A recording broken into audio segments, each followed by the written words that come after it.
আওয়ামী লীগের আমলে শেখ হাসিনা আমাদেরকে সিটের অফার দিয়েছিল, পয়সার অফার দিয়েছিল, ফেসিবাদের সাথে আপোষ করে নাই।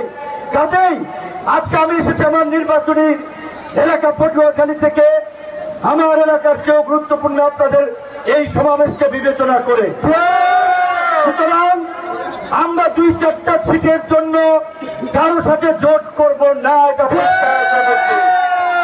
যদি দেশের প্রয়োজনে জোট করি তবে অবশ্যই আজকের এই পট পরিবর্তনে গণ অধিকার পরিষদের যে ভূমিকা, সেই যৌক্তিকতা এবং ন্যায্যতার বিচারে যদি কারোর সাথে সম্মানজনক আসন সমঝোতার ভিত্তিতে জোট হয় হবে, কিন্তু ওই ২-৪টা আসনের জন্য গণ অধিকার পরিষদ জোট করবে না। বর্তমান অন্তর্বর্তীকালীন সরকার আগামী ফেব্রুয়ারি মাসে জাতীয় সংসদ নির্বাচন আয়োজনের প্রস্তুতি নিয়ে গেছেন। নির্বাচন কমিশন তার কার্যক্রম সম্পন্ন করছে। সবকিছু ঠিকঠাক থাকলে 11 তারিখে তফসিল ঘোষণা করার কথা, কিন্তু আজকে বাংলাদেশের সাবেক প্রধানমন্ত্রী, এই দেশের গণতান্ত্রিক আন্দোলন সংগ্রামের লড়াকু নেত্রী আপসীর নেত্রী বেগম খালেদা জিয়া গুরুতর অসুস্থ থাকায় যদি কোনো প্রেক্ষাপট তৈরি হয় দেশের বিবেচনায় নির্বাচন পেছানোর, সেটি হয়তো নির্বাচন কমিশন এবং সরকার বিবেচনা করবে, অন্যথায় নির্বাচন ফেব্রুয়ারিতেই হবে। নির্বাচন ফেব্রুয়ারিতে হোক আর এপ্রিলে হোক, আগামী সংসদ নির্বাচনে গণ অধিকার পরিষদ এককভাবে ৩০০ আসনে প্রার্থী দেবে।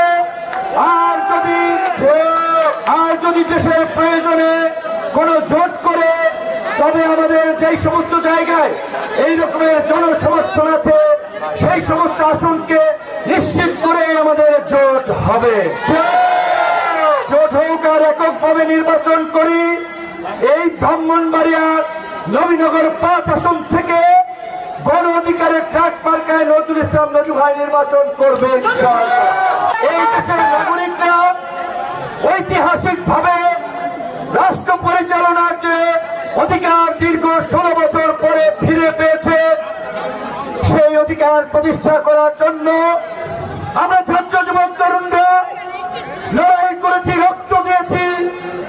আজকে স্মরণ করতে হয় এই ব্রাহ্মণবাড়িয়ার সন্তান মোদী বিরোধী আন্দোলনে আমাদের ছাত্রটা হাফেজ কাউসারকে, স্মরণ করতে হয় এই ব্রাহ্মণবাড়িয়া সহ সারা দেশের জুলাই আন্দোলনের শহীদদেরকে।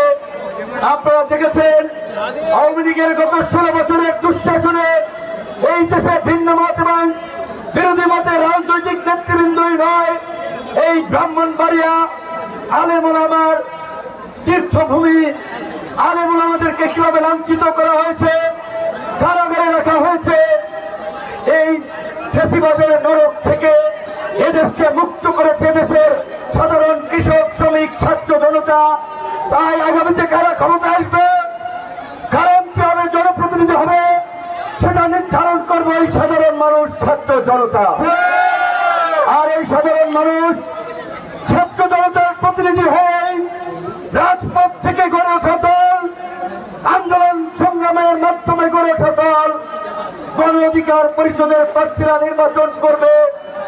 আমরা এই ব্রাহ্মণবাড়িয়ার নবীনগর ৫ এলাকার মানুষের প্রতি অনুরোধ করব, আহ্বান জানাবো, আপনারা ওই প্রথাগত রাজনীতির বাইরে আপনারা নতুন নেতৃত্বকে স্বাগত জানান। একমাত্র নতুন নেতৃত্বই পারে বাংলাদেশকে নতুন ভাবে বিনির্মাণ করতে, নতুন কিছু দিতে।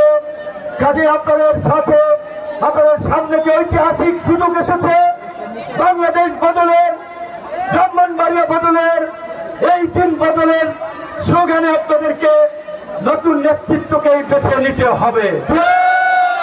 একইভাবে আমরা অন্যান্য রাজনৈতিক দলের প্রতি আমরা আহ্বান জানাবো।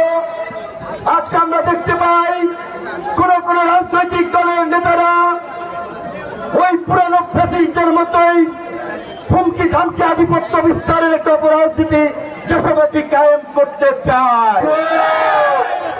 তাদেরকে শুধু মনে করিয়ে দিতে চাই 16 বছরের ওই দৈত্য দানবীয় আওয়ামী শাসন মুহূর্তের মধ্যে চুরমার হয়ে গেছে। জনগণের প্রতিরোধে নেতারা সীমান্ত দিয়ে হেলিকপ্টার দিয়ে নদী নালা যে যেভাবে পারছে খাল বিল দিয়ে পালিয়ে গেছে। কাজে আজকে কেউ যদি জনগণের বিরুদ্ধে অবস্থান নেন তাদের পরিণতি কিন্তু তাই হবে। আমরা এই জুলাই গণ অভ্যুত্থানের অংশীদার সকল রাজনৈতিক দলকে সংযত এবং সহনশীল হওয়ার আহ্বান জানাই। আমরা আগামীর নতুন বাংলাদেশ বিনির্মাণে কাঁধে কাঁধ মিলিয়ে ঐক্যবদ্ধভাবে লড়াই করার আহ্বান জানাই। দেশকে এগিয়ে নিতে সংঘাত সহিংসতা হানাহানি মারামারি মুক্ত একটা নতুন রাজনীতির প্রতিষ্ঠার অঙ্গীকার আমরা গণ অধিকার পরিষদের পক্ষ থেকে করছি।